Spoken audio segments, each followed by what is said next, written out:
Hi everyone. So I have decided just now to go to Cusco, which is the town that's near Machu Picchu.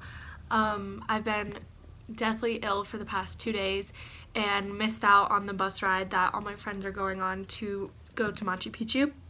So I've just now decided to fly there alone and take a train and all these different steps in order to get to Machu Picchu, and then we're going to the salt mines on Monday. So I've decided to kind of just document how all of this goes. It'll be my second time traveling like alone. And then of course I'll meet up with them in Machu Picchu, but it'll be a day of solo travel. So yeah, I'm just gonna document that and we'll see how it goes. So enjoy.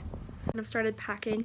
I'm only taking this bag and that Columbia jacket, and thank you Clem for giving me that backpack, because I don't have the right backpack yet for the amount of clothes I usually bring for like weekend things like this. So yeah, I need to just kind of gather up some more stuff, and then I'll take a taxi to the airport in like an hour and a half or so.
Okay, so this is kind of awkward because I'm alone in the row, so I can't even pretend like I'm talking to someone next to me. Actually, it's probably better that I'm alone in the row so that no one can see me awkwardly do this. But I'm just having a moment of really, I'm so grateful right now that I get to travel. A lot of people don't have this opportunity, and yesterday I was really down on myself and sad because I was so sick, and I thought I was going to completely miss Machu Picchu this weekend. And I mean, that was just a time of ungratefulness, because in the end I'm in Peru, and no matter what happens, like, this is an awesome experience. And yeah, I just wanted to say how grateful I am to be able to travel, and how excited I am to see Cusco and Machu Picchu and the salt mines, and just have the best last month here I can have.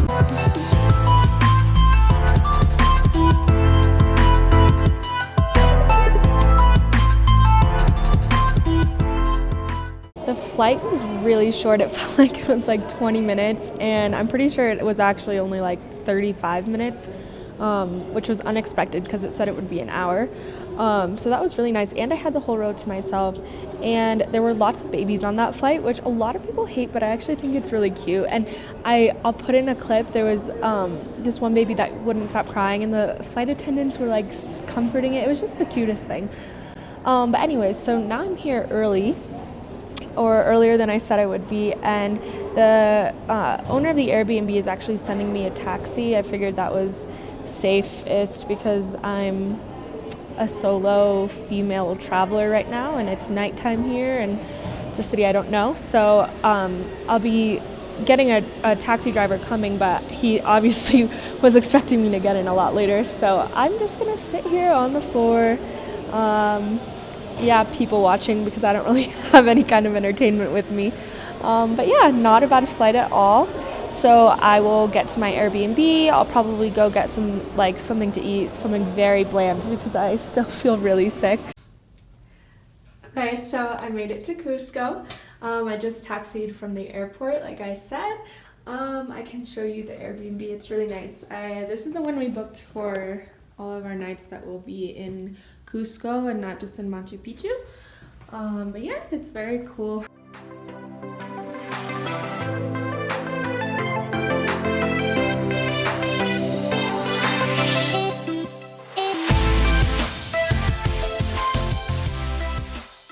So I'm currently waiting for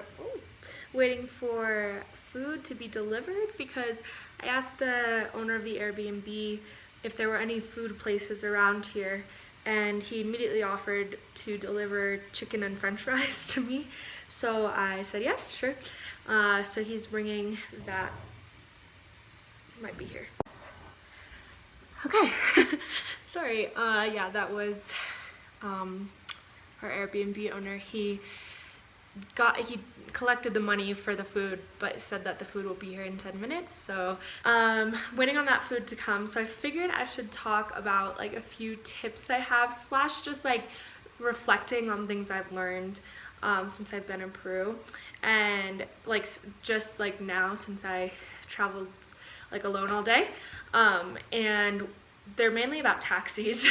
So one, which I learned from the beginning, and it's pretty obvious, pretty like self-explanatory, but when you're picking a taxi on the street, always pick one that has like an identification number, obviously a company name, and usually go for ones that you see like a bunch of like the same company multiple times.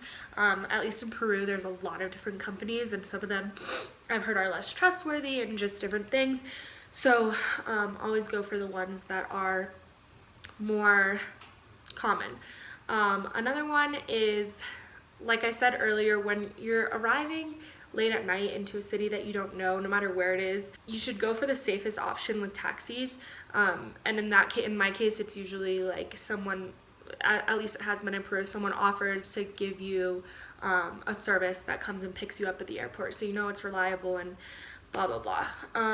What's another thing that I've learned? Oh, another thing, they usually overcharge you, like no matter what. Obviously I don't look Peruvian. I stand out as a tourist, so they know that they can kind of like fudge the numbers, and usually you just get charged more. I'm not much of a negotiator, so I usually just pay it, but that's one thing to keep in mind. I feel like there was another thing. Yeah, I don't know, that's probably it, but yeah, this is me just rambling, kind of thinking about, just life traveling and being being a woman traveling solo. It's different. Boiling water as well, because if you didn't know, we can't drink the water from the tap in Peru, so you either have to get bottled water or boiled water. This is just for people who have asked me multiple questions about Peru. I figured maybe you're interested. I'm boiling water so that I have water for the morning and the rest of the night. Yeah, and I just talked to the tour guide for Machu Picchu, and he said he'll actually get me at 2:40 a.m. So I'll probably get probably like 2 hours of sleep based on when I've been going to sleep lately. But it's one day of my life to see Machu Picchu, and gotta do what you gotta do. Okay, so I'm now in bed. I ate the weird chicken and fries combination. It was actually not that weird. It was pretty Americanized food. It was just not what I expected. They gave me like a mountain of fries. I could not eat them all. Anyways, took a shower, which was very nice. It was hot the whole way through, which I haven't had in a month, so that was really awesome. And what else? Yeah, that's about all I've done. I've gotten everything packed for tomorrow so that I can wake up and just get dressed and go. I put my clothes by the fire, the little fireplace, so that they'll be warm. I'm hoping that'll make my life less miserable in the morning. So yeah, the next time you see me will be at like 2 a.m. and I will probably be very miserable. Okay, so I did not sleep at all. Like at all. I've just been laying here awake. I don't know, I just couldn't fall asleep. It's freezing. I also felt this is made out of like, I feel like an alpaca is sitting on me when I'm sleeping with this on me, but it's so cold that I need it.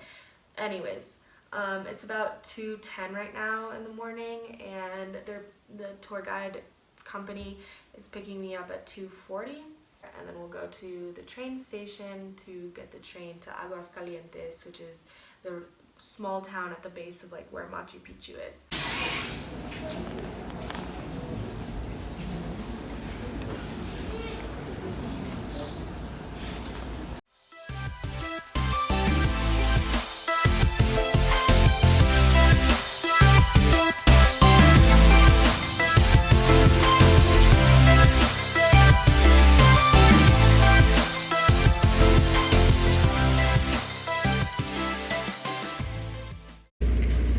So I've made it onto the train after the scariest bus ride of my whole life. I was the only non-Peruvian person on it, and nobody explained anything to me. I thought I was going to be taking a car to the train station. It doesn't matter, I'm here, I made it.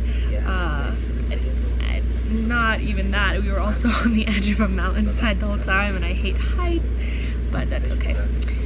So I'm on the train. It's really nice. I love it. It's like decorated so beautifully, and it's about a 2-hour, 95-minute train ride to Aguascalientes. Hopefully the sun will come up in time for me to have some good views. But yeah.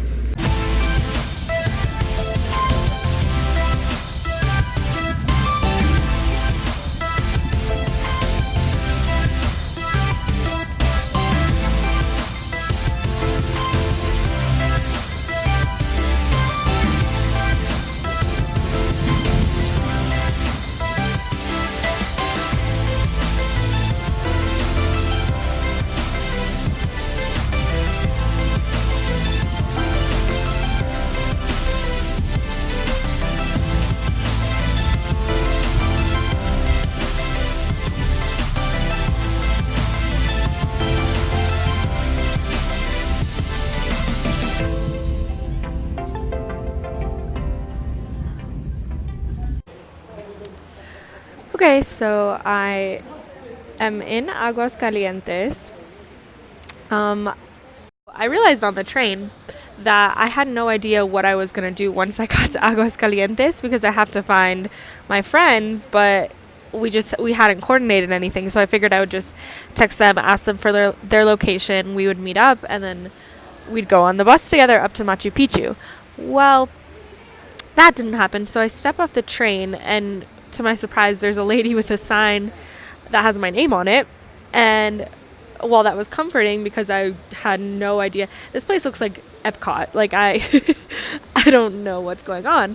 And she just started leading me towards kind of the city center. And yeah, I don't really know. But I got a bus ticket. Anyways, now I just bought an overpriced water, and it's just like Epcot. And yeah, this is beautiful though. This is like amazing. But I'm going to sit here, drink some water, and then I'm just going to get on a bus, because at this point I just want to be with my friends and I want to see Machu Picchu. It's been a long road to Machu Picchu. So hopefully the next time I see you, I will be either on a bus or at the main event.